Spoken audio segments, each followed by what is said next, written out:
I'm not happy because Comixology is now on Amazon and their reader is even worse. God, why is it that the illegal places always make the best comic readers?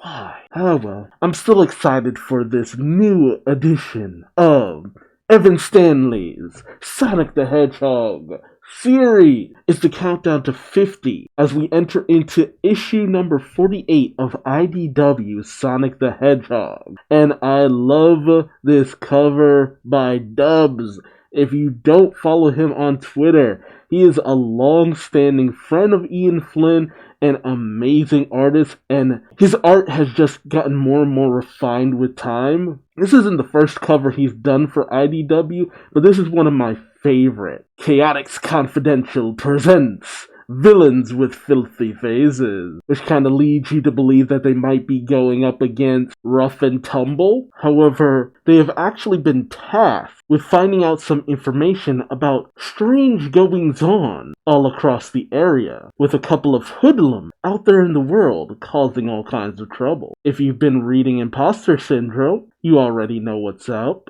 Check out my latest review in the iCard. But let's jump into this issue as we get ever so close to the anniversary of IDW Sonic the Hedgehog. Got the recap, the goings-on in the forest that we saw in the previous story arc where Amy, Jewel, Belle, and Tangle went on a camping trip, only for the forest to be set ablaze by mysterious means. And in Imposter Syndrome number 2, various different electrical outages happening across one of the nearby cities. And it looks like the Chaotix will be on the case. We got story by Evan Stanley, who's been head writer for quite a while now since Ian has jumped over to Imposter Syndrome. I would actually love it if we continue to have Evan working on the main book with Ian constantly doing backups. I just wish we would get 2 issues per month instead of just the alternating thing, but the alternating thing's mostly just to kind of be the lead up into issue 50. But I would love like a side series like we used to have with Sonic Universe over in Archie. You know, main book for the Sonic stuff, side books for all of the side characters. We got art by Aaron Hammerstrom, who is actually a fantastic artist. Every time he pops up, I'm actually shocked by just how good and on model his art is. Inks by Matt Frost, colors by Reggie Graham, who, again, Reggie Graham don't miss. Reggie Graham does not miss on colors. Letter by Sean Lee, and then you have the editors Riley Farmer and David Marriott.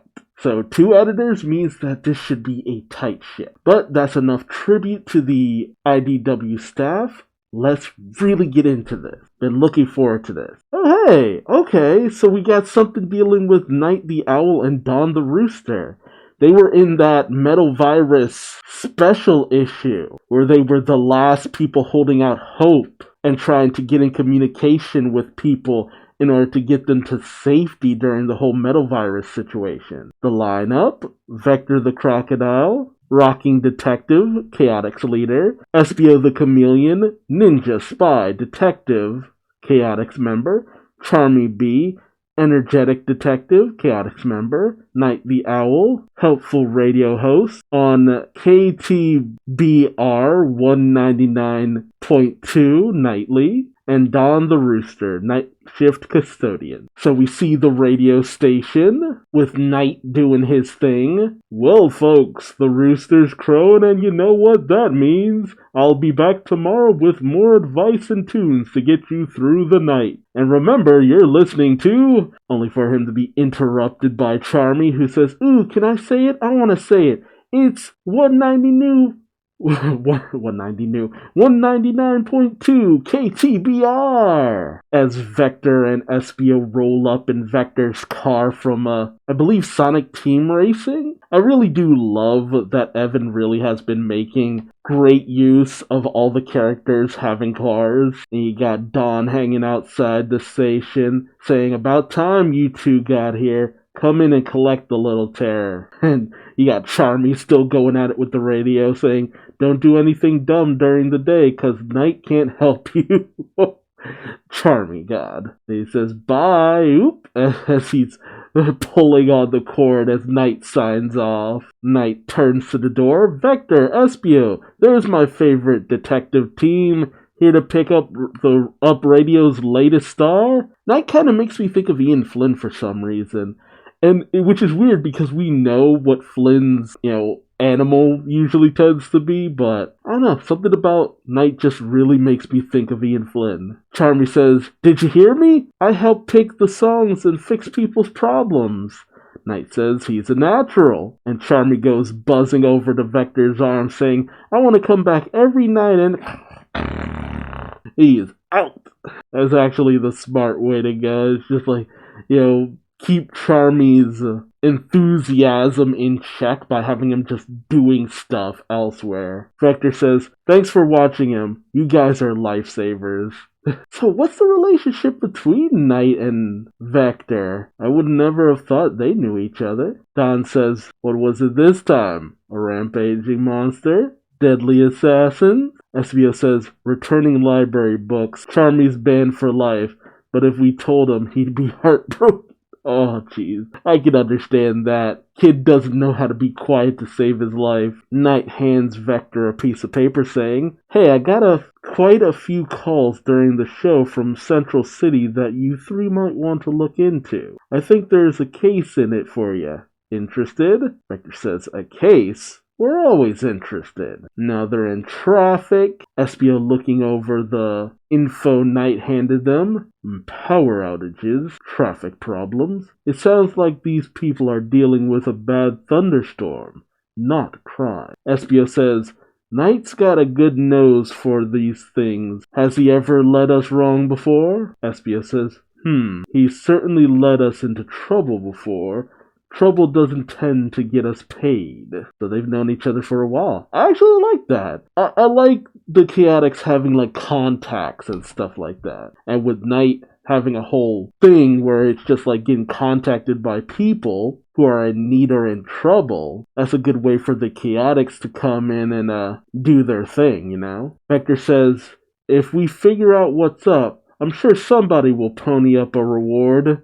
Vector, it doesn't work like that. You usually gotta wait until someone offers a reward for you to collect one. Charmy is waking up and saying, "Are we there yet?" Vector pulls off to the side out of traffic and says, "I'm not missing out on another case because of traffic. Come on, Charmy. Fly us out of here and I'll get you some ice cream later." Charmy says, "Yay, I want sprinkles!" And as they go flying over, one of the people in traffic says, "Hey, that's cheating!" As Vector says, "Y'all are just jealous you didn't think of it first." I mean, yeah, of course. And as the Chaotix make it into the city, you see that all the traffic lights and stuff are just down and people have crashed into each other. Vector looks around and says, Man, it didn't look this rough on the news. Where do we even start?" Yeah, people fighting nearby. "You're the one slamming on the brakes in the middle of an intersection, not me. It wouldn't have been a problem if you weren't driving like a maniac." Vector walks up to them and says, "Excuse me, I'm with the Chaotic Detective Agency. Do either of you have any idea what happened here?" Guy says, "There was a big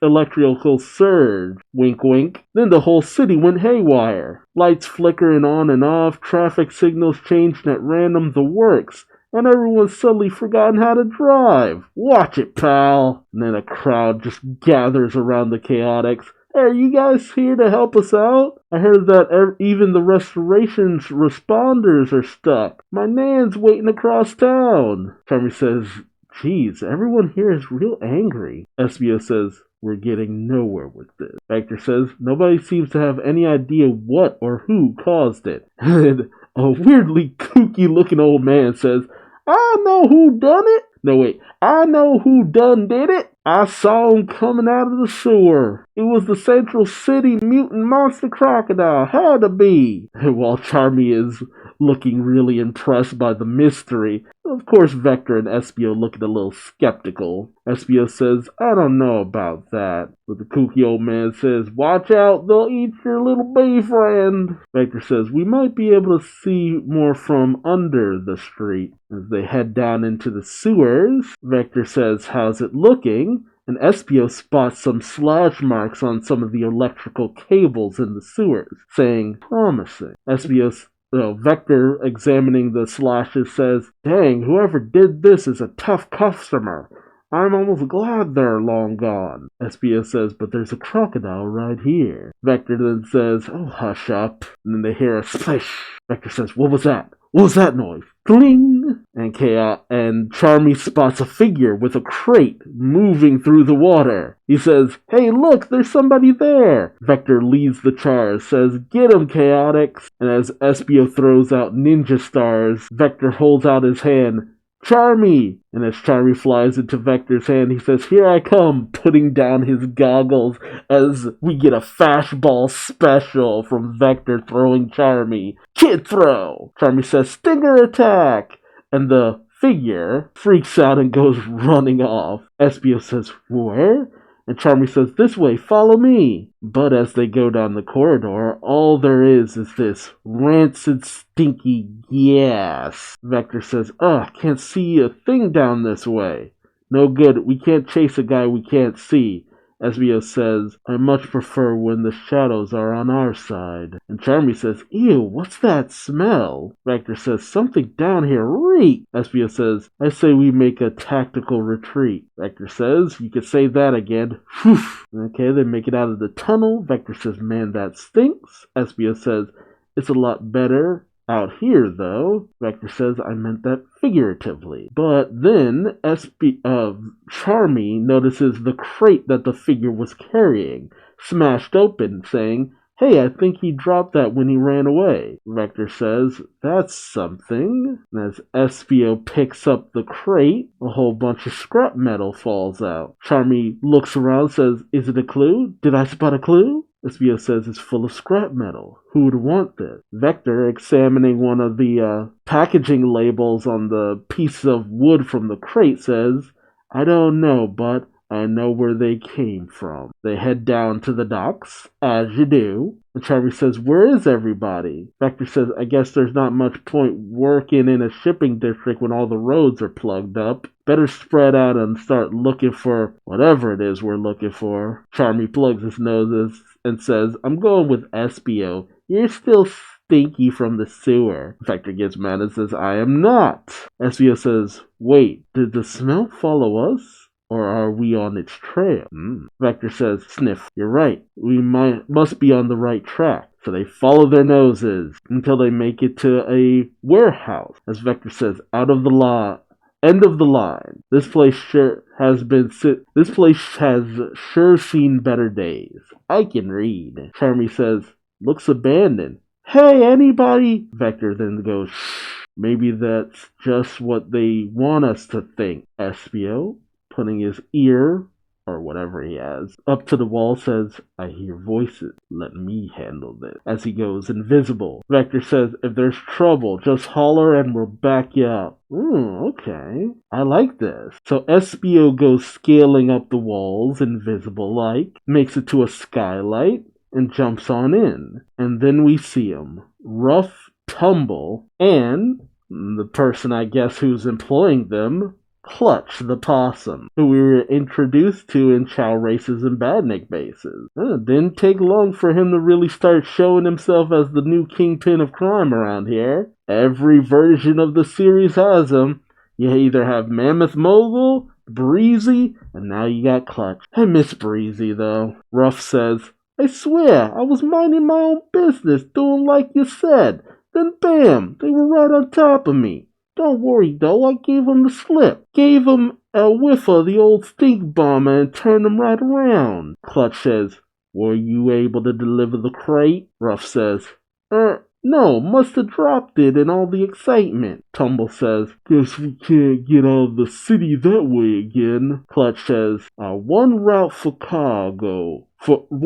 moving cargo gone because he was spotted in the sewer." Tumble says, "Hey, all of this sneaking around isn't easy." Ruff says, "Yeah, how was I supposed to know the Chaotix would be down there? They're not pushovers." Clutch says, "I've heard of them. I brought you two on because I need help I can rely on, help I can trust. This is everything I could salvage from my home before my property was confiscated. The last of my wealth, my hope, stuck here with no way to get it out of the city to my buyers because the whole city has been turned upside down. And because you got spooked by some third-rate gumshoes who weren't even looking for you. So do I need to show you what happens to those who disappoint me? And SBO is leaning into, inspect things a little bit better, but unfortunately, as he's on this railing, he creaks it a little,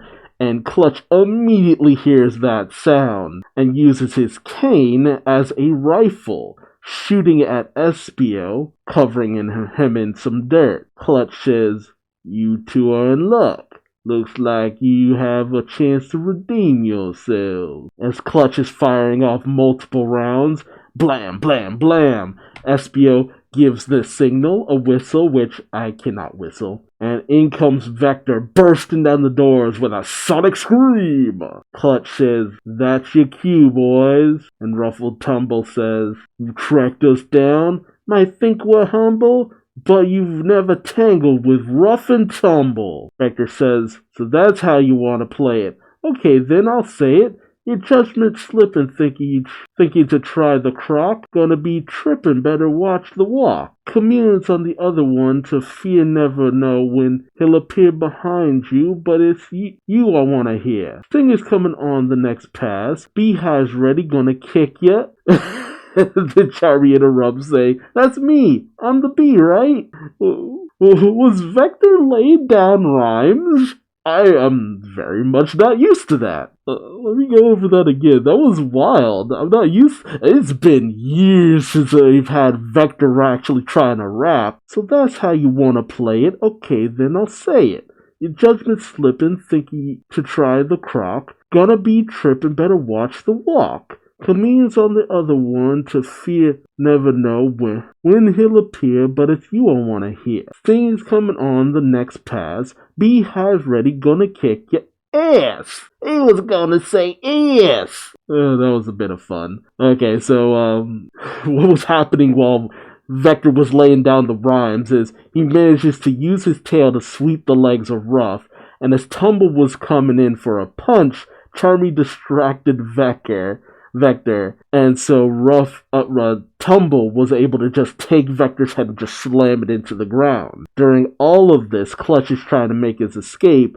only to get a kunai to his neck, with Espio saying, "So if you didn't cause the trouble downtown, who did?" Tumble is laying into Vector as Charmy goes to sting Ruff. Tumble says, "Only we get to rhyme, and your meter was trash." Oof, rough. But Clutch says, "That'll do, boys." Espio says, "Charmy, Vector, these three had nothing to do with the power failures. They're not our target." Vector says, "They're definitely not innocent, though. Who are you anyway, Gramps?" Okay, so Clutch is, I guess a bit on the old side. Clutch says, "Once upon a time, my reputation would have preceded me. You know, I was perfectly content to enjoy my retirement in White Park with my child. That is, until some wild pack of do-gooders trashed my home. Now I see that it was a blessing in disguise, a wake-up call even. There's a whole new generation of heroes out there.